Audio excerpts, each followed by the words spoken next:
DMS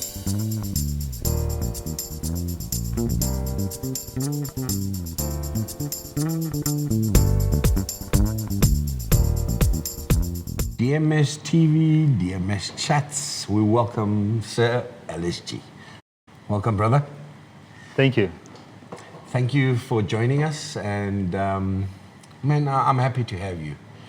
I think I'm just gonna jump there because I've been anxious to ask that question. You know, you through COVID, the past 6 months, you've actually been doing those convos. Yeah. And you started them then, right? Correct? Yeah. You know, and you actually did 100 episodes. Yeah. Consistently, Monday to Friday, every day, 9 a.m. You know, and some of them were long. I can even remember one. It was like an hour and 20 minutes or something, and some of them I even saw it 2 hours. Yeah. You know, you talk a lot, eh? I didn't know that about myself as well. Yeah. But I guess there's so much to talk about either way. But I think you know, just jump through that idea, maybe how it came about, and you know. Yeah. I mean, this idea really started for me. I've always wanted to get people talking. You know, like I've watched documentaries. So the initial idea that I had like 3 years ago was to actually shoot a documentary. You know, like. But budgets and stuff like that, like it becomes a bit. It is expensive. It's the expensive. film industry is expensive. It's expensive to make it properly, you know. But like during COVID, you could see that people. It doesn't look funny to have people on camera, on a laptop camera, you know. So that was the easiest way. The Zoom and all those things. Exactly. You know? Zoom was a lifesaver for a lot of people, you know. But it's really for me started there, like wanting to tell stories, like. Wanting to know more about the artist and basically learn for myself. Firstly, like teach myself from other people what they have done, what they go through, how they achieve certain things, how they go through certain difficulties, you know, and then hoping that will also help other people, basically. Yeah, man, I hope you can actually put it into a documentary. It will be interesting, especially, you know, you covered quite a big array of artists, people, countries, you know, just everything. It was just like, and the nice thing is people seemed to be very receptive, eh? Yeah. You know, people were like, you know, I don't know if you got rejected a lot, but it seemed like most people were saying, yeah, let's do it. Most people were saying, I got rejected a bit, you know, like, but it wasn't a lot. It wasn't a lot, you know. I always had this thing of not being entitled as much as I was getting a lot of yeses. But it hurts a bit when someone that you really want be like, nah, I'm really not keen on this. This is not the right time for this. No. Leave me alone. Yeah, but it's I am like, that's the plan as well for the future with Bread for Soul Converse, with all of that content. I'm actually planning to narrow it down into like a 4-part documentary, you know, like choose specific topics that everybody covers in their own way and have that as a 4-part docu, you know.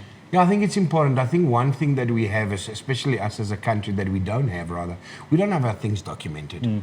And for the future generations to see and understand who the people were behind it, because what are they going to look at? Flyers and stuff like that, and you know. So we need to get things documented, and we need to do a lot more things and a lot more skills development, like we're doing with DMS and so forth.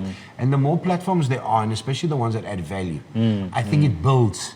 It builds a society, because I've got to realize one thing through COVID, and maybe correct me, or how do you feel about it, that a lot of people never really understood what a lot of us did. They just knew the name. Yeah. They didn't know how to differentiate Christos to LSG, to Kira, to Oskido, or so forth. Yeah. And through COVID, because a lot of things got brought closer to people, I think through social media, through TV, people started to see what people really are, that we're all different in our own rights and we're all talented in our own rights. Did you find that? I found that, but also another thing worth mentioning is that I found that a lot of people now had a clearer idea of some of the difficulties. Because like when you see Christos there, when you see a black coffee there, people never talk about the difficulties, you know, like the need for money. When you don't have money as an artist, where do you go?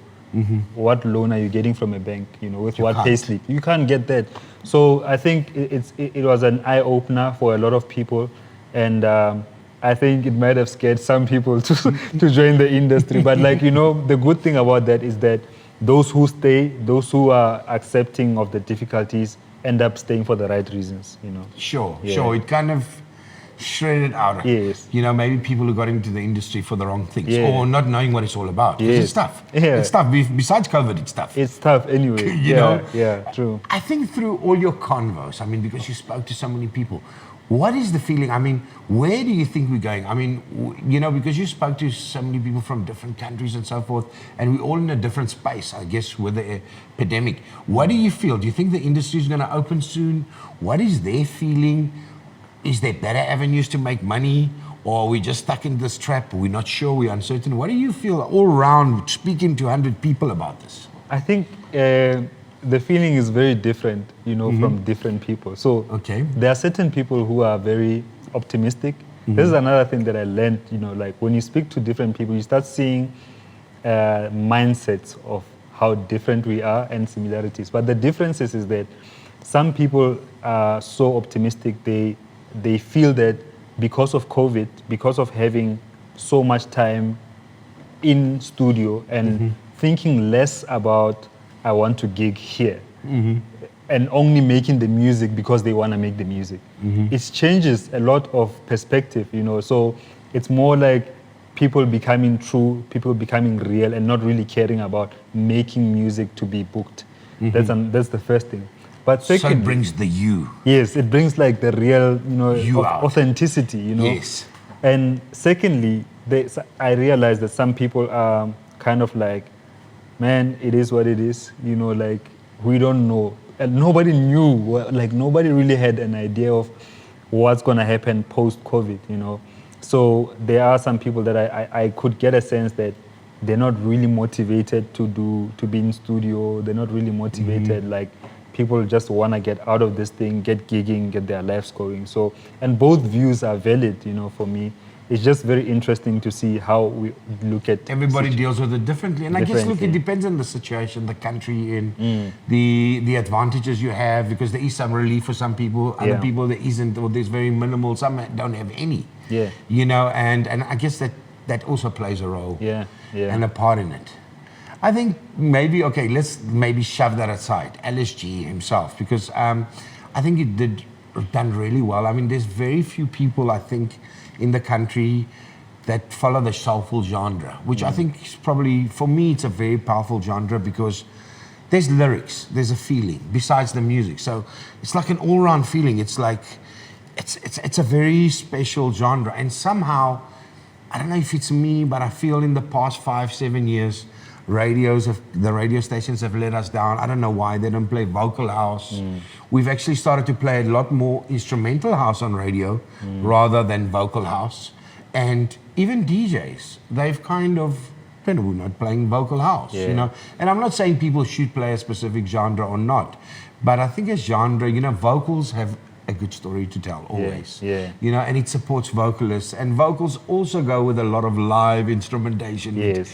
It enhances that vocal if you know what you're doing, you know, and a lot of the good vocal house. And I think, and you jumped into that genre, and you're kind of one of the leaders in the country per se, you know, if I had to say so for myself, you know. And I mean, if you had to think of it, it really must take passion to actually be involved in something that you know there's probably, it's very expensive because you have to pay vocalists, you have to pay musicians. Probably you're not going to get your money back, you know, so it's definitely not a money spinner, it's a passion thing. And what drives you? Why would you do it? And you do it with so much passion, and you're so good at that. Thank you. I think firstly it's because of having a vision, like it's something that I want to do. It's like you said, it's very expensive. You know, when you have 6 musicians, different musicians playing on a song, and you still have a singer, and you want to get it done properly, you know, like, so you'll get proper mastering, you know, like Mixing. So the mixing. So the quality of it, like one song, it becomes expensive. Like I was telling Chaima, there's like, with regards to remixes, some people will be asking for remixes, and I'm like, if you can pay me minimum of 20,000 rands to do a remix, I can't do my best in that remix because You can't use these musicians. Yes, I You can't do use. that I can't do feeling. what I do for myself, you know. And but like I think firstly it's about me wanting to have this sound. It's a vision that I have. Like regardless of whether I'll get the money or not directly from the music, but if I'm gonna do music, You wanna do it right. It can't be. I can't just add onto what else is going on and blend in with everyone. You know, if I'm ever gonna do anything, it has to have some impact. You know, and that's one way of doing it really. And my vision for that is to have music that can be performed live. You know, that's my own vision more That's than where DJing. you see yourself That's where I see myself. going. You know, I see myself performing at Delicious Festival or the Cape Town Jazz Fest with a full live band as my thing. You know, so yeah, that's the vision, an expensive vision that I have. Yeah, I think, but you know, they pay off. I think, you know, patience, and if you persevere, it pays off in the long run Yeah. because, you know, it becomes timeless. Yes. And music should be timeless. Yeah. I think from the studio side, I think you took a break during COVID. Are you going to get back into the studio? Yeah. Did you do that? Did you just want to take that break? No, I'm back in studio. So I've been working bits and pieces during COVID, but not really like full on. So immediately after the last show, the 100th episode, I had a recording with Brian Temba on that day. Amazing. And today I just recorded bass on one of the songs that I'm doing. So yeah, I'm full on back So in now you're studio. back I'm full back on. full on. I'm not even like taking any more breaks. Even the show might come back, you know, so I might do like 3 episodes a week, 2 episodes a week type of thing. But I'm fully focused on creating the next project now. No, that's good. That's good. DJing going forward. I mean, we'll cut it there. How's the gigging going at the moment? There's not much. Yeah. I mean, you know, I know there's a lot of excitement from everybody. Like, hey, you know, at least the venue's open, and you know, we have to say, well, thank you to that, either whether it's 50 people or the venues that can take a bit more because of the size and they have a little more tables and stuff like that. I guess it's something, but in all fairness, it hasn't turned into a monetary value. You know, a lot of people aren't calling. The ones that are calling can't afford it, and we, you know, I guess we're not even getting a third or a quarter of what we used to get and stuff like that. How do you see it playing out? How's it going forward? How's it going for you? Is it a concern? Do you think we'll just slip through it? I don't know. Yeah. When do you think we'll normalize? This is such a difficult question. It is. It's a very difficult question, Chris, because nobody knows, you know, like the venues themselves, like we don't know how do you set your fee in a situations like this, you know, like what do you base your Where the fee venue on? can't sell what they used to, or at the pace that they used to, you know. They can't. And more so that venues have lost money during COVID Others have as closed. well. Others have closed, others have to start from like negative, Scratch. really nothing. Yeah. So it becomes a very difficult conversation. But I feel that if a venue is paying something, you know, like I'm at a point where I feel I don't want to get to a point where this becomes a new fee for myself. If you know what I mean, like if somebody's offering a low fee, I don't want it to become a standard fee. But I think we will get to a point where, because we love what we do, are we gonna stop playing because somebody can't pay 5,000 rand extra, you know, something like that. So I'm very conflicted myself. So it's just a matter of balancing, and I think we all feel the same way. Yeah. It's a matter of finding a balance on it, and it's not really monetary, but at the same time, unfortunately, people take advantage. Yeah, that's the problem now. You They'll know, take like- advantage. Yeah, Now, if yeah. you come in very low as well, it's like you're going to stay with that fee for the next 2 years. Exactly. You have to rebuild yourself. Yeah, because some people like do take advantage, you know, like we've seen it with venues, like somebody will ask for a discount. The next time they book you, the discount Say, is, but But that's your fee. yeah, you know what I mean? Yeah. But it's a very tricky time. I think we just need to stop trying to predict too much. And Just more, keep going. Keep Be going positive. and be aware. Let's see where the changes are and just blend in with the changes, you know. I think in the long run, it will be more good than bad for us. No, sure. Facebook, last question. I've asked everybody this question, but I want their opinion. The live streaming thing. Do you think it'll affect us a lot? Do you think we're not thinking of other avenues of going live? Because as DJs, they're going to cut us. From the 1st of October, I mean, they can even suspend your account. Are they right? Are they wrong? I don't think that really matters. But the fact is, they do call the shots. They are who they are. It was never intended for live. They brought it in. I can't say we took advantage. We saw the opportunity, and everybody did it. Yeah. And we got a good following. It's probably the biggest platform. It is the biggest platform for live. Yeah. And now it's getting stopped. Yeah, you mean the music streaming, right? If you Actually, the streaming, DJ. a DJ. Just the DJing side, I think. I think it's okay. You know, like I feel like obviously Facebook should be paying money into the industry for them to be able to pay for the licenses. But clearly they don't. They're not gonna pay for it. You know, I mean, for now they don't want to pay for it. But I feel once that's down, it's always for me. It's like I'm always a person of okay. If this is not available, what is available? What else is available? What do You you know. think? What else do you think is available that we haven't tapped in? Maybe something that we need to start. I don't know. I think streaming. We need to also go back to the value of streaming. What is really the value of streaming for us as DJs? Like whether you have 200 people or if you've got 50 people watching you play live, what is that value? Like what does that bring? Is it because we wanna, excuse me, we wanna have be seen more? Are we trying to expose ourselves more? Are we trying to expose music?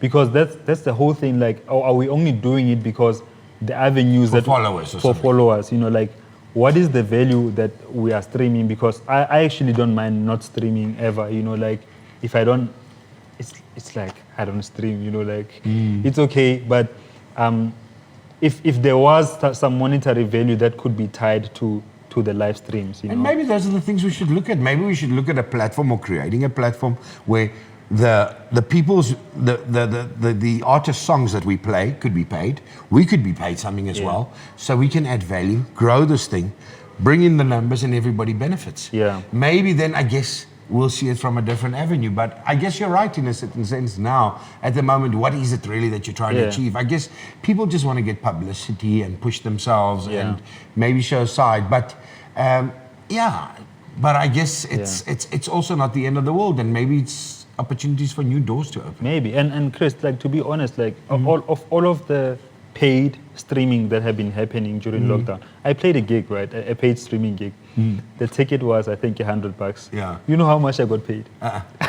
Tell me. I want to laugh. It was less than 200 rands. Wow. Yeah, like less than 200 rands. So out of everyone, I don't even know how many tickets I sold, you know, but the paid streaming thing didn't work because either there's too much free thing happening, people don't see the value of paying for a this stream. when they've And the been data is seeing you- expensive as well. Data is expensive, and they've been seeing you for free for the whole Although- 6 months. Why should I And be also paying? before that, in a And way, in a sense, you know. So that's also like things that we need to think about. I'm not really like losing sleep over Facebook stopping this thing, you know. Yeah, no, I for me, it's just an avenue to push the music, and it's Yeah. always good to push the music and push the scene and stuff like it. You know, I guess if we stop there, we'll find other avenues. We'll find other. I mean, we survived 6 months of COVID. It was tough.